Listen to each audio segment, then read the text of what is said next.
квашеный капуста. Капустамызды осылай қалауымызша турап аламыз. Маған осылай орташа етіп тураған ұнайды. Орташа жіңішкелікте.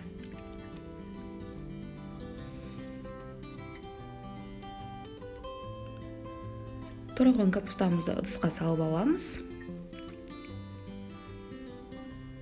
Және де келесі кезекте бір штук сәбізді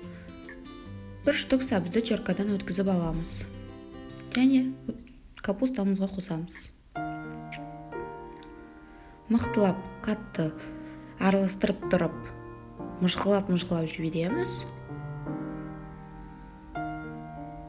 Келесі кезекте суын дайындасақ, 1,5 литр суға 2,5 ас қасық тұзды салып аламыз, араластырып. Және дайын болған капусталарымызды банкаға саламыз. Яғни арасын қатты басып, нығыздап тұрып салып аламыз.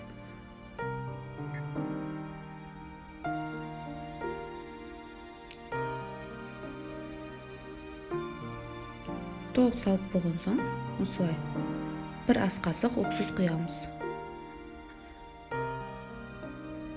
Және де үстіне бағанағы дайындаған суымызды құямыз.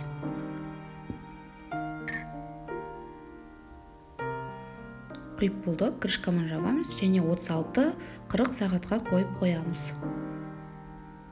Мінекей квашеный капустам дайын.